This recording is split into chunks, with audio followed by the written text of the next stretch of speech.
It's on. So we belong to a system of Torah Dojo eclectic. So if you see me wearing, a Philippine outfit and black pants and a red shirt, doing Tai Chi, you say, well, what is this? So we are eclectic and we therefore utilize and practice many systems. So I want to give a brief overview of Tai Chi Part 1 and be a little more instructional than I was when we put up the videos for Shingi. And I want to answer a particular question that a student asked me, particularly in my recent trip to Eretz Israel, and post this for them in the hope that this may guide them, and hope this may guide them into better practice of Tai Chi. So, Tai Chi Part 1 should begin with the knees slightly bent, the spine straight, and the fingertips touching the thighs. And the notion of, yesh me'ayin, something from nothing, that there's absolute silence, no motion, and then the creative act begins. And we teach a form called primordial Tai Chi, which actually discusses this concept of yesh me'ayin, something from nothing, as a precursor to Tai Chi, as a preparation for the practice of Tai Chi, which is not the purpose of this episode, video. But the concept here is that you're relaxed, no movement, the eyes open up, and the first movement begins. And the fingers rise slightly, the shoulders lift, exaggerated, and the hands come out and up. That's the first motion. Hands come up parallel, the yin-yang are created. They're still united, they're the same, they're parallel. And as the hands drop, I want to make a comment here that as the hands come out here, watch the elbows. It's the elbows that drive the hands in as opposed to watch the hands or the shoulders. It's the elbows that drop. See the difference? And then the palms go face down. As the hands pass down to the head, the knees just disjoint, straight down. And then the first yin-yang occurs with the weight shift all the way, and we pivot on the left ball of the foot. And we shift the weight so that it's completely empty here. And we form the ball. Tai Chi ball. As we lean forward, foot landing 45 degrees. This next move is a slight circle close to the ground, just like that. It's not a lift, it's a slight circle and out. Heel toe, lean forward, pivot on the rear ball of the foot. Palms don't touch, they pass each other into the ward-off position.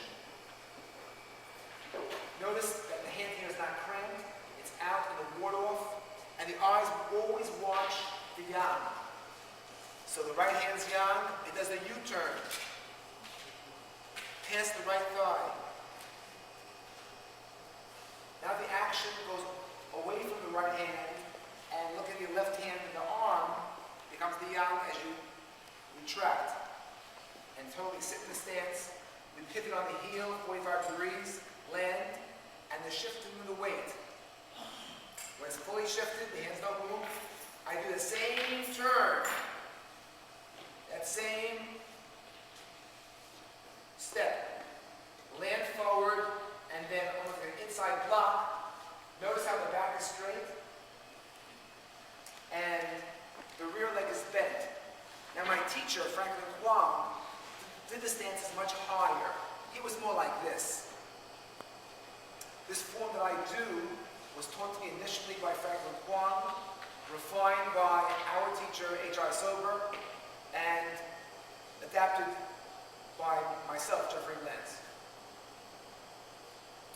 Now look at this move. That must occur. People don't do this. The left palm comes up, right palm turns down as you shift the weight back, drop the hand to the side as the right hand comes back to the shoulder. And the left hand now is limp. And it comes up like an open move of the forearm.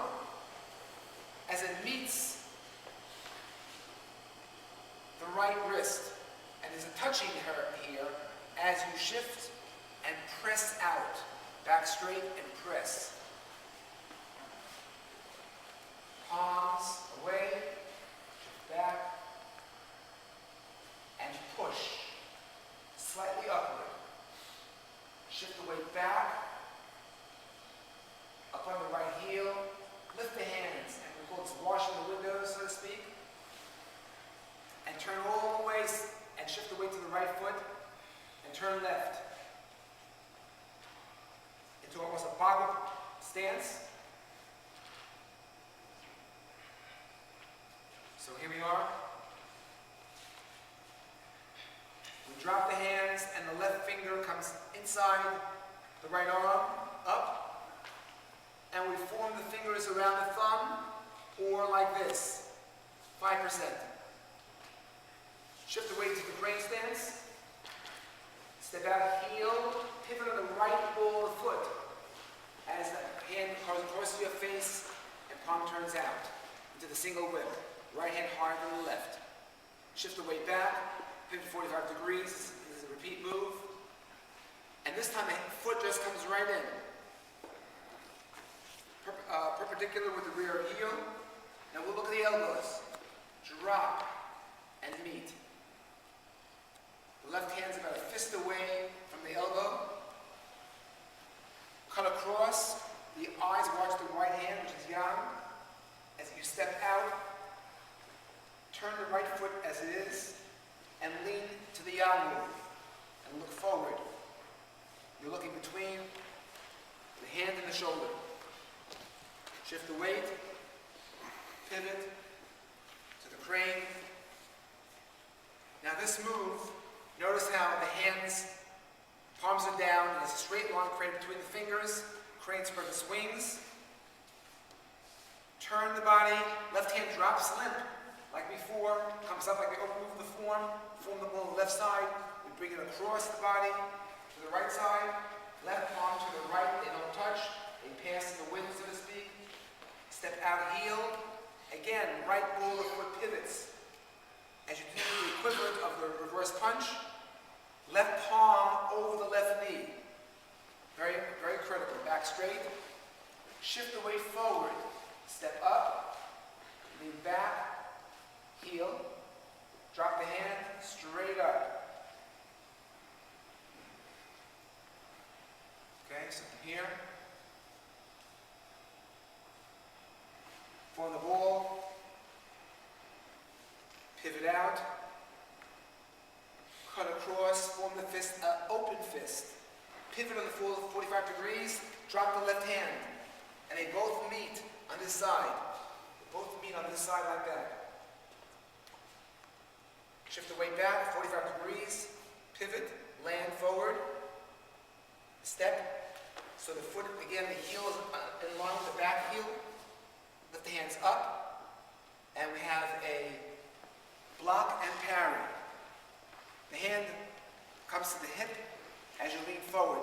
Doesn't have to touch, a little can touch. Doesn't have to touch. As you step forward, the fist turns vertically, and in a circular motion, punches out. It's a hollow fist. Back straight. Again, the fist away.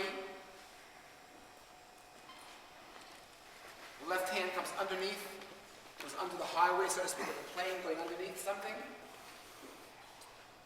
Palms facing you as you weight back and push out.